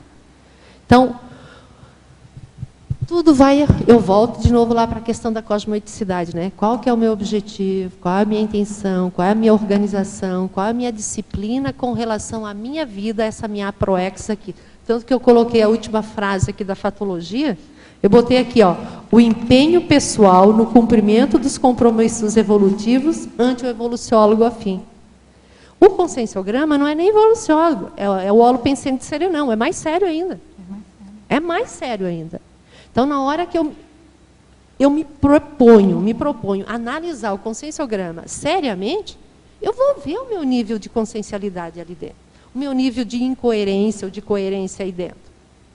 Mas isso exige um empenho, um esforço, uma vontade por trás. Mas que dá uma pacificação íntima para a pessoa, cada vez mais. Após um período de turbulência, dá. Alzira, para quem não é de Foz, que quer aprofundar, quer responder o conscienciograma, na sua experiência como professora, como conscienciômetra, a pessoa, o atendimento, a assistência feita ao aluno, o acompanhamento, o trabalho que é feito à distância, qual é na sua experiência, o que você tem para comentar, para colocar para quem é de fora? Olha, foi uma experiência bem interessante, bem evolutiva e gostosa. Nós começamos a dar o curso IAD, né, Conscienciograma Sem Drama. Aí eu fui uma das professoras, né? Mas era totalmente diferente, gente. Era uma coisa que eu adorei. Aí vai do perfil de cada um, né? Por quê? Você está estudando o conscienciograma, mas você parece que percebe todo o que estão com você conectados, estão, né? É uma forma diferente de você interagir, porque a gente começa a ler a pergunta, explicar, e eles no chat de lá começam a questionar. Então, essa interação, ela é muito positiva. Ela é muito legal, porque começa a desenvolver uns outros atributos da gente, que é a questão do parapsiquismo, da percussiência, de como que você analisa a energia, como que você vê o aluno do lado de lá, as perguntas que chegam até você, quais os tipos de questionamento, o que a pessoa tem mais dificuldade do lado de lá. A gente nem sabe onde está, longe.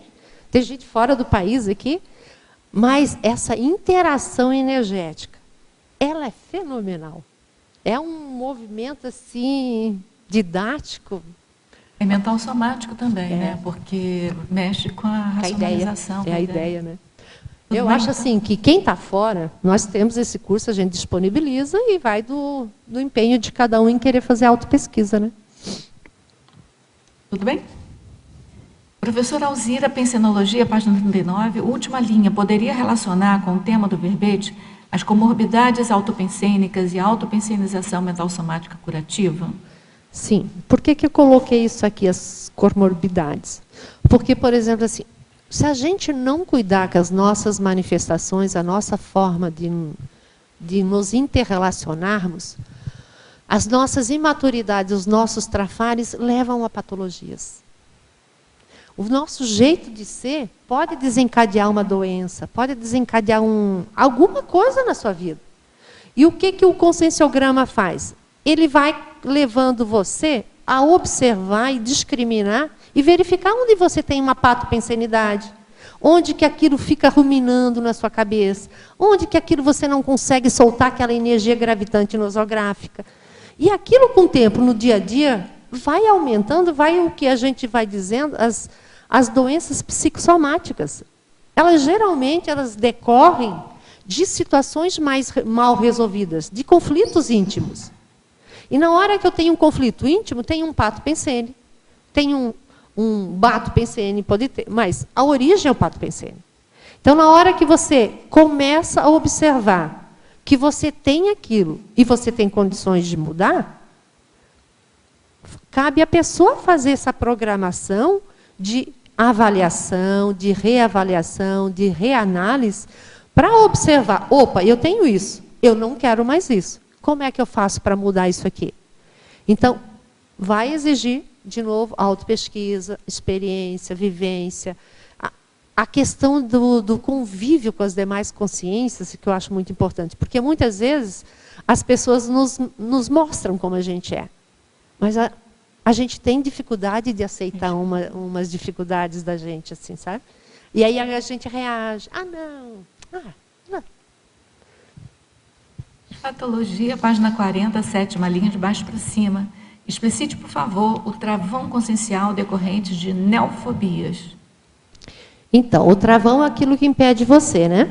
Então, aí a pergunta que eu faço, você já identificou algum travão? Aquilo que você ainda não consegue lidar? Onde você tem dificuldade de trabalhar? Onde você apresenta alguma dificuldade? Porque, normalmente, o travão ele vem de alguma raiz emocional. De alguma emoção que está travada, alguma situação, algum conflito, alguma coisa que a pessoa não consegue lidar com aquilo lá. E aquilo trava. Por exemplo, a pessoa que tem medo de consincobaia.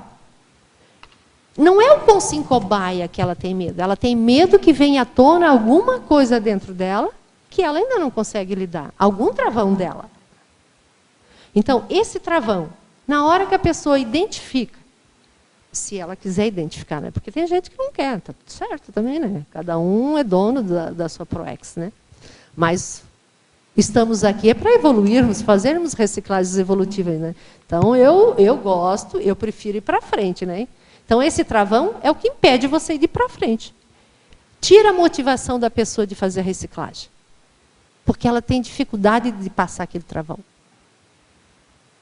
Enfatologia, página 40, 3ª linha de baixo para cima. Gostaria que discorresse a respeito da autocientificidade da cobaia de si mesma, curando as próprias patologias. Acho que você andou falando sobre isso, mas faz uma síntese, tá, né?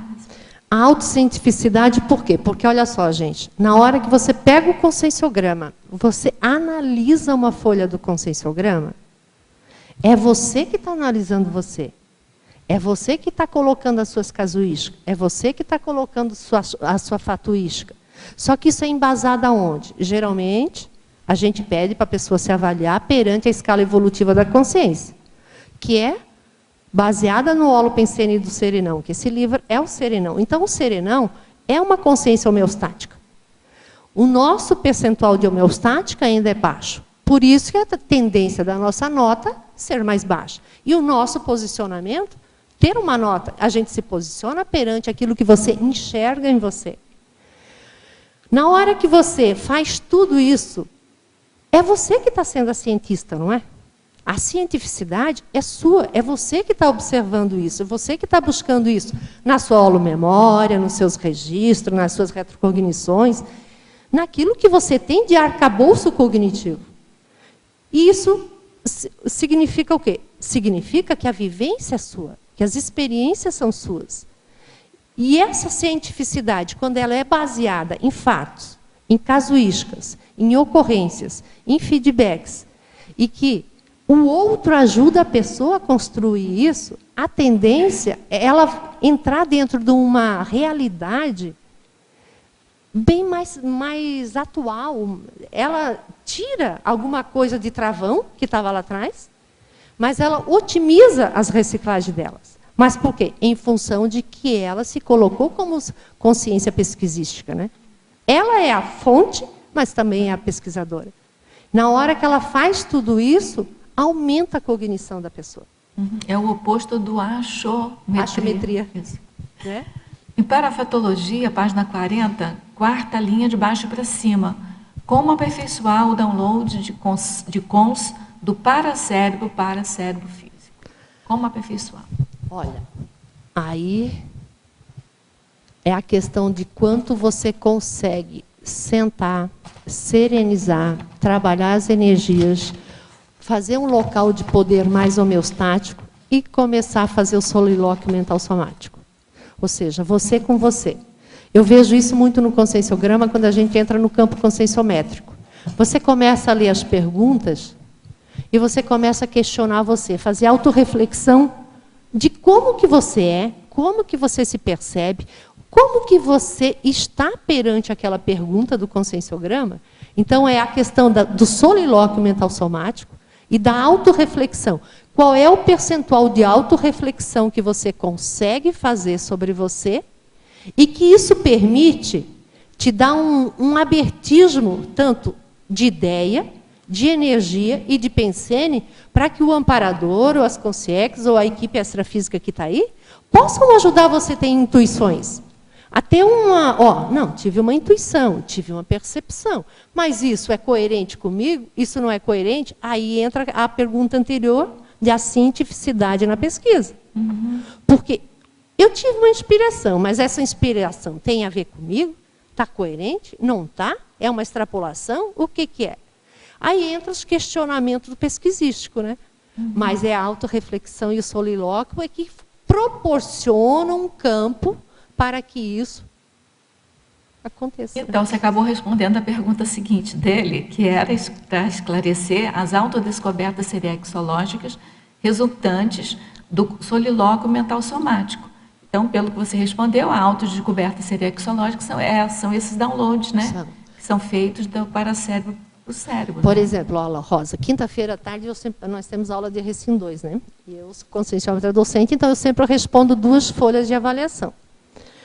Aí, quando eu estava respondendo uma folha de avaliação, eu fiz tudo lá, a casuística, trafal, e na hora que eu vou lá para o autodiagnóstico lá embaixo, mas eu já estava quase 1 hora no meu solilóquio, na minha autorreflexão, e querendo me entender dentro do conscienciograma, daquela sessão, daquele contexto, o que faz a minha parte. De repente, vem uma informação assim. Reveja isso, veja isso, associa isso com aquilo lá. Isso tem a ver com essa reação que você está pesquisando. Então, começa a dar uma amplitude pensênica, e muitas vezes é uma palavra que cai assim, em cima, e que abre todo o leque da autopesquisa do cobaia. Temos muitas perguntas, a gente vai atender ela e a gente vai fazer mais sintética. Tá bom. Professora Alzira, na 41 página, por favor, a tecnologia. Dá para ampliar mais essa técnica da autoexposição e a técnica de associação de ideias? São 2 técnicas ali, né? Então, para ampliar. Bem, a autoexposição... Sim, propriamente dito já está, né? A autoexposição você já está se expondo aqui, né? Está fazendo questionamento, está perguntando. Mas o que otimiza a questão da técnica da autoexposição? Você começa a melhorar, né, a sua manifestação, tipo assim, vai diminuindo o travão, que eu comentei anteriormente. Quando a pessoa tem um travão, ela não se manifesta publicamente. Um tipo de travão, tem outros tipos de travão, estou falando desse, né?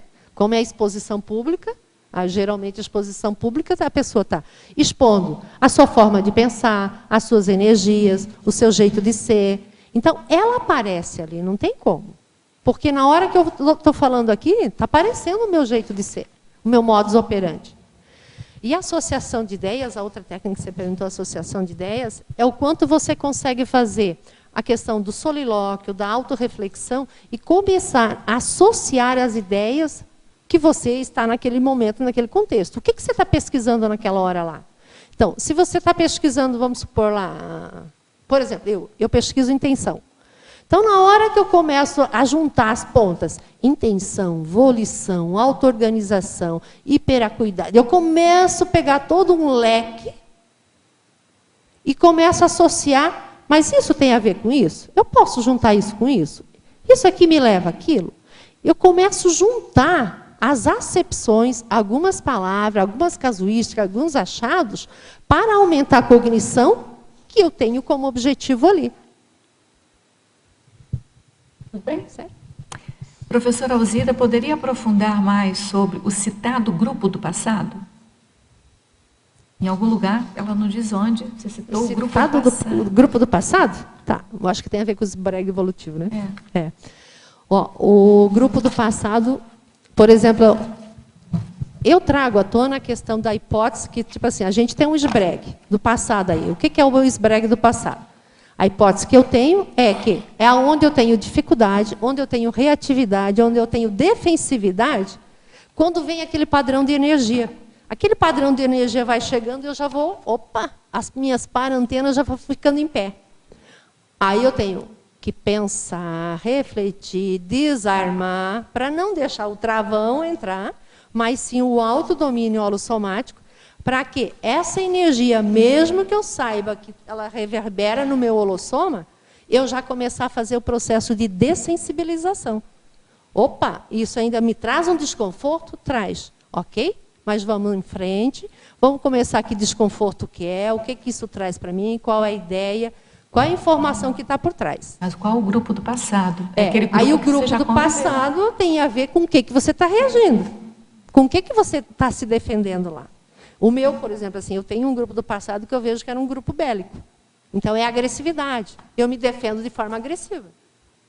Então, você vê os seus trafares agora, mesmo os trafores, sim, né? Uhum. E você reconhecer aquele trafora, aquele trafar, ou aquele conjunto de, o conjunto de manifestações de traços em áreas do passado. É porque, por exemplo, assim, Rosa, olha só, eu procuro fazer essa técnica que ela falou de associação de ideias, porque a consciência se manifesta através de trafar, e o trafal que ela vai adquirir. Então, os trafores que a pessoa tem são correspondentes aos trafares que ela tem, não tem como. Se ela começar a fazer essas analogias, estudar profundamente, a gente observa que um tem correlação com o outro. Aí é buscar aonde que a pessoa tem essa... Onde ela tem ojeriza? Onde ela não quer pisar? Professora Alzira, descoberta e aceitação de um traço antievolutivo enrustido. Qual o primeiro passo, além da vontade, para mudar este traço? Traço enrustido.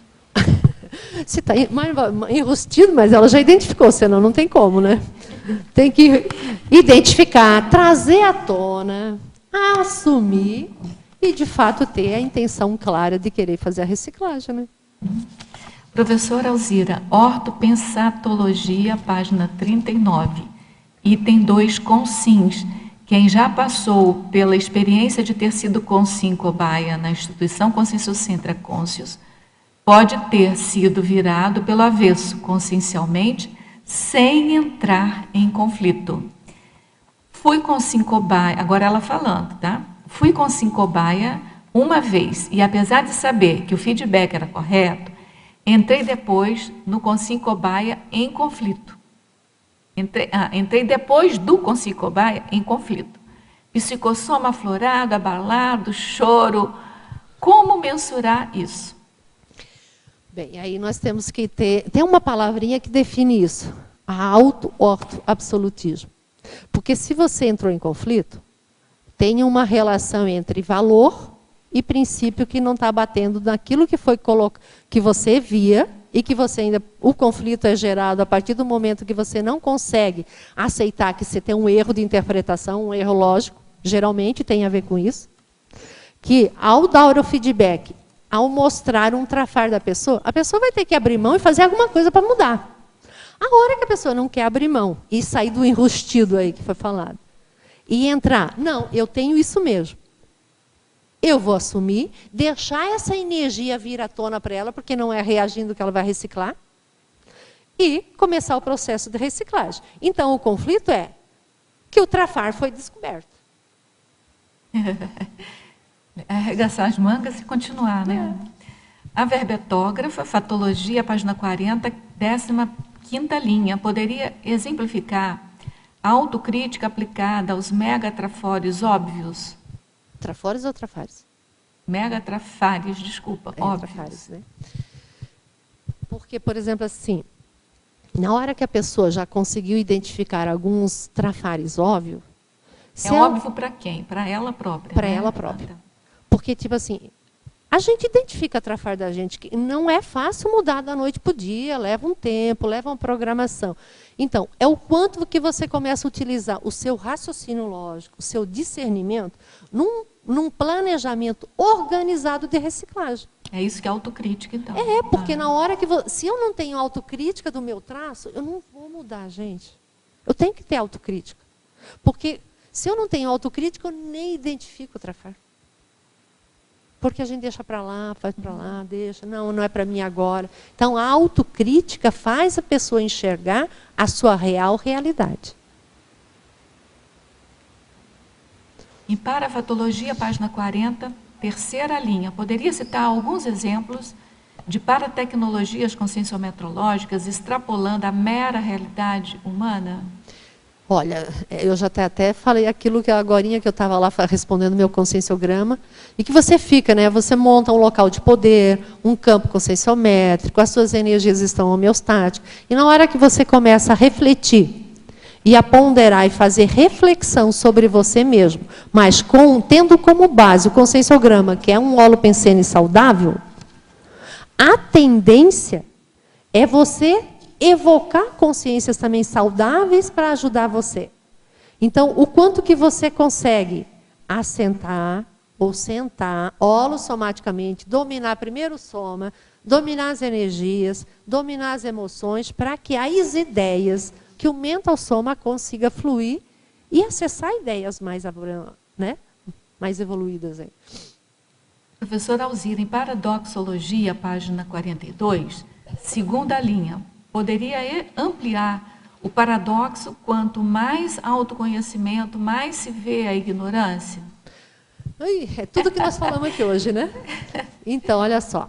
Quanto mais você pesquisa você, mais você vê que tem muito para fazer. Por quê? Porque a gente começa... Gente, uma vez eu ouvi o professor Valdo falando o seguinte, ele diz assim, a pessoa mais apriorota é aquela que menos faz pesquisa, porque ela sabe tudo. Agora, é o contrário. A pessoa que faz autopesquisa, ela percebe que ela não sabe tudo. Que ela sabe uma realidade dela, e pequena ainda. Porque a nossa holomemória ainda é pequena. Então, quanto mais autopesquisa, mais autocognição, mais autoconhecimento, mais tudo você vai tendo sobre a sua realidade, né? De consciência. Em caracterologia, página 44, poderia comentar os itens. Eu vou ler todos, depois a gente vai um a um. Autocognição, autocriticidade, autodesassedialidade, cosmoeticidade e descrenciologia. É o 5, 6, 7, 14 e 16. Autocognição. Precisão sem rigidez e concentração sem monodeísmo. O que quero dizer isso aqui? Que na hora que a gente faz uma intervenção conscienciométrica, a precisão e a exatidão da análise, da síntese que você faz em cima do contexto da pessoa, a pessoa precisa utilizar aquilo que já foi falado aqui antes. Ter a questão de você ter detalhismo, você fazer uma análise mais abrangente. Por que veio aquele contexto da pessoa? E não ficar só na ideia. Por exemplo, a pessoa diz assim, eu sou teimosa. Teimosa, sim. Daí? Isso é monodeísmo. É decorrente do quê? Manifesta onde? Como que se manifesta? Então, a precisão e a exatidão é você ter um leque de abordagem, de abrangência, de compreensão, de pesquisa, para, sim, ajudar a pessoa a entender por que ela só está vendo daquela forma. Porque ver de uma única forma é o monodeísmo. Né? O item 6, autocriticidade. Então, a autocriticidade é a base da conscienciometria. Né? Já falei, mas só vou explicar. Porque tudo que você for fazer de autopesquisa, precisa de autocriticidade. Porque você tem que saber se está coerente ou não está coerente, se está certo ou não está, eu estou pensando bem ou não está, está tendo auto-engano, Então, a autocriticidade é que faz você enxergar quem você é. O item 7, a autodesassedialidade. Então, a autodesassedialidade é o momento que a pessoa toma para ela mesma e diz assim, chega, não quero mais isso, não estou mais para isso. A hora que ela decide mudar de patamar evolutivo e começa a fazer os movimentos necessários a reciclar determinados traços, né? Mas a decisão é dela. 14, cosmoeticidade. Então, cosmoeticidade é a questão da nossa bússola, né? Que tem a ver com a nossa intenção também. A cosmoeticidade é aquilo que nos leva para frente. Por quê? Porque você está coerente com o fluxo do cosmos. Você tem cosmoética com relação, você mantém seus princípios, seus valores, de acordo com a evolução, de acordo com a paradireitologia que foi falada agora, com o nosso paradireito. Se você entende seus princípios, seus valores, e que eles têm um norte evolutivo, porque não adianta eu ter um valor nosográfico, né? Não dá. Então, é o quanto que a pessoa já identificou os seus princípios, seus valores, se ela já tem um CPC, se já tem uma cláusula que norteia a sua cosmoeticidade, porque a cosmoeticidade é uma coisa mais ampla. E o último, que é o descrenciologia. Então, a descrenciologia é outro fator muito importante que eu vejo na conscienciologia, né? Porque senão a gente fica no achometria, né? A achometria, a gente acha tudo. Agora, a descrenciologia e aplicar a descrenciologia requer toda uma reciclagem de nossa maneira de ser, porque a gente vem de um passado onde a gente tinha mais questão dogmáticas, a nossa mesologia ainda não é fácil, a socinha ainda não é muito emocional, tudo pela emoção. E aqui a gente coloca o contrário, né? Vamos pelas ideias, vamos pelo raciocínio lógico, vamos pelo autojuízo crítico, vamos pela questão de você fazer a pesquisa, se há cientificidade com relação a você mesmo, né?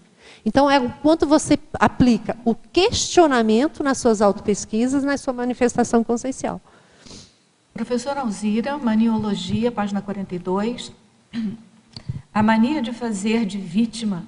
Como podemos reciclar de modo mais efetivo essa mania? Então, aí a pessoa ela deve se perguntar a si mesma, né? Eu acho que o primeiro questionamento, por que eu me faço de vítima? Qual é a necessidade que eu ainda tenho de ser vítima? Porque tem uma necessidade por trás ainda. O que você precisa para suprir essa necessidade de ser vítima? Então, é uns questionamentos que você vai ter que ir respondendo para você mesma. Aí entra a descrenciologia.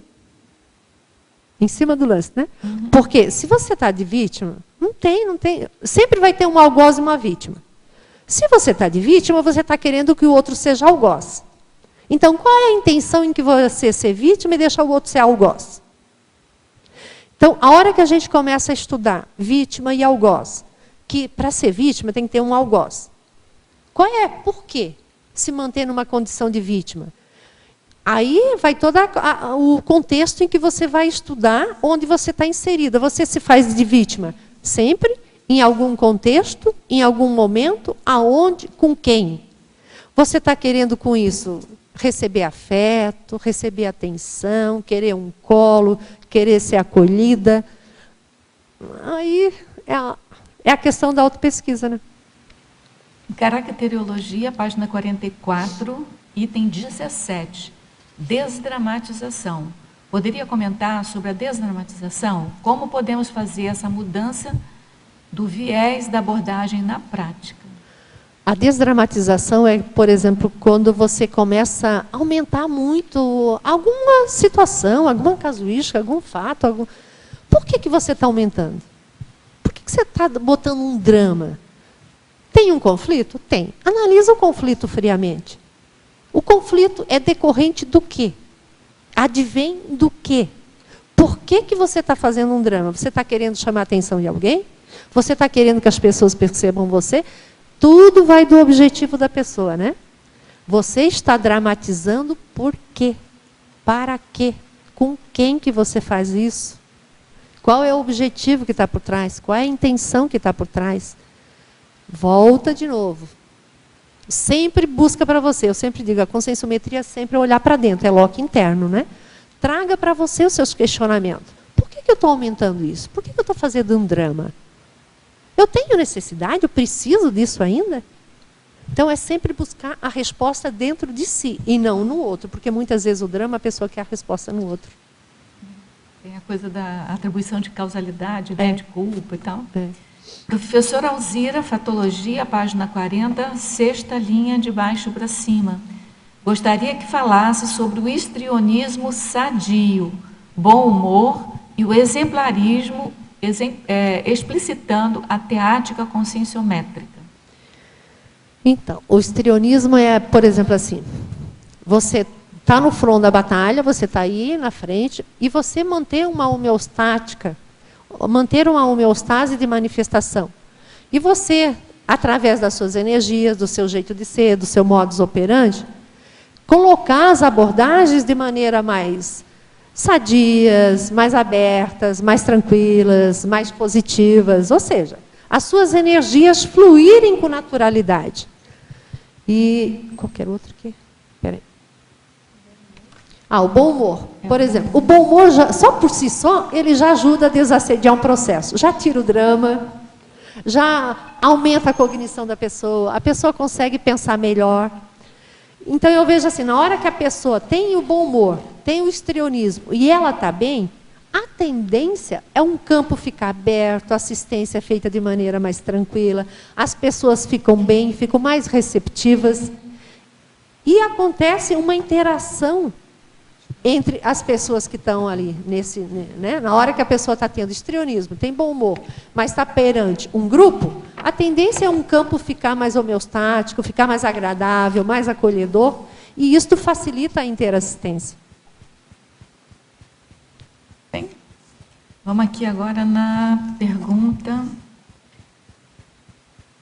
na Fatologia, página 40, 11ª linha de baixo para cima. Como seria a atitude proativa de não recuar, apesar dos erros identificados? Olha, é a tomada de decisão de novo. Na hora que você, por exemplo, identificou um traço, o que você vai fazer com ele? Ok, você identificou, tem um traço, está ali, é um trafar, você não gosta, você tem vergonha, mas adianta recuar? Vai prejudicar mais ainda, você vai ficar mais encastelada, vai ficar com maior, o travão vai cada vez aumentar mais. Então, identificou? Respira fundo. Tenha coragem e vamos em frente. Faz uma reciclagem daquilo. Quanto tempo vai demorar? Faz um planejamento. Organiza-se para trabalhar determinado traço. Se ela identificou um traço, não, quero trabalhar esse traço. Ok, durante 6 meses eu vou pensar nisso. Faz um parapercepciograma sobre esse traço. O que é que você pode compensar? Que traço que você pode desenvolver para ir diminuindo a influência desse traço na sua manifestação? Sei, mas olha só, se eu estou fazendo alguma coisa, estou proativa para realizar alguma coisa e eu não vou recuar daquilo, mas eu percebo que aquele caminho está errado. O que eu tenho que fazer? Então. É um recuar. Mas stand-by, que nos outros. Para, observe. O que é que está errado naquela manifestação? Qual é o traço que tem que entrar ali para ela começar? Então, isso não é recuar, na verdade. Não recuar. Você falou não recuar, né? Sim. O item é a proatividade de não recuar. Sim. Esse é o item. É redirecionar. Então, se você sentiu que está errado, que cometeu algum erro, você não vai recuar, mas você vai redirecionar. Isso não é caracterizado um recuo.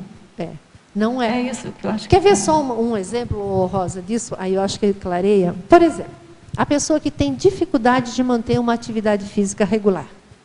A pessoa, não, vou fazer pilates. E faz pilates 3 meses, depois, não gostei. Não quero mais. O que eu vou fazer? Redireciona, pesquisa, veja outro onde você vai se dar bem. Mas é a questão de a pessoa se possibilitar a novas experiências. algo que ela ainda não fez, que de repente ela pode gostar. Tem tantas coisas que podem ajudar a manter um soma mais saudável do que só Pilates. Entende? Então, isso tem a ver com o nosso jeito de ser, né? Que é redirecionar quando uma coisa não está dando resultado positivo. Então, o nosso tempo está esgotando. Ele queria fazer mais uma pergunta, mas nós temos só 2 minutos. 2 minutos? Não, 2 segundos. Já deu a hora aqui.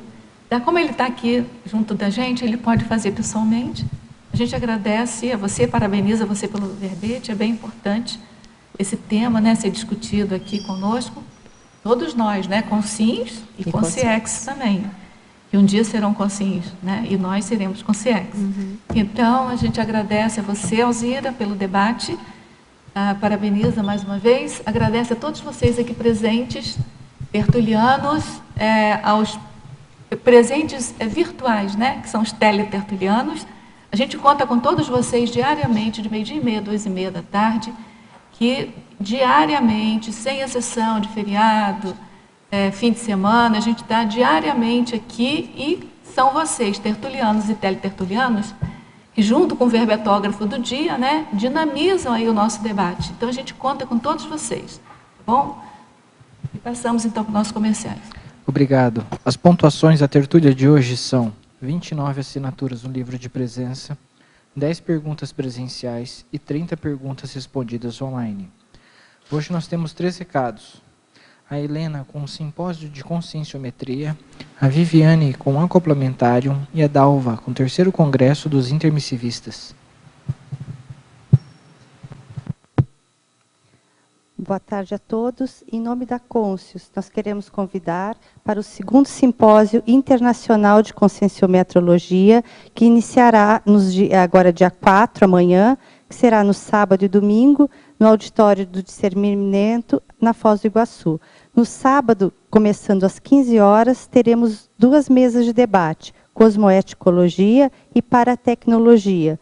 No domingo, também iniciando às 15 horas, a 3ª mesa, Recinologia. O simpósio será transmitido online. Você pode fazer sua inscrição no site www.conscius.org.br ou pelo telefone 45 2102 1460 a partir das 14 horas.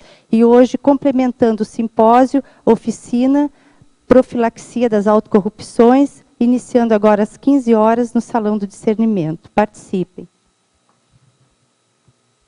Boa tarde a todos. Em nome do CAEC, convido para o curso Acoplamentário, que ocorrerá nos dias 31 de julho, 1 e 2 de agosto. A temática será Interassistência à Monarquia, com os epicons Luiz Gonçalves e Wildenilson Signorini. Mais informações na recepção do CAEC ou no Facebook, procure a palavra acoplamentário. Obrigada. Boa tarde. O CAEC e a Simvex convidam a todos para participarem do 3º Congresso Internacional dos Intermissivistas. Acontecerá agora 10, 11 e 12 de julho. Venham reviver o ambiente prático de reflexão do curso intermissivo. Durante este evento, teremos 4 oficinas. Oficina da Conscius, com o título Conforto da Consciência. Oficina da OIC, Consciencioterapia do Intermissivista.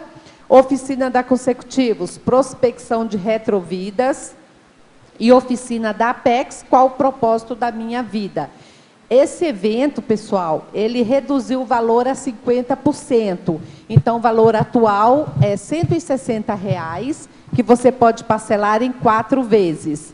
Podem entrar em contato com a recepção do CAEC ou através do telefone 45, nosso código de área, 3525-2652. Obrigada.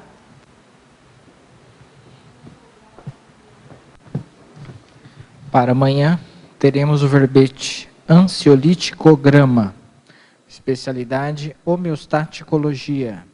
E a verbetógrafa Nina Rosa Manfroy. Muito obrigado e boa tarde a todos.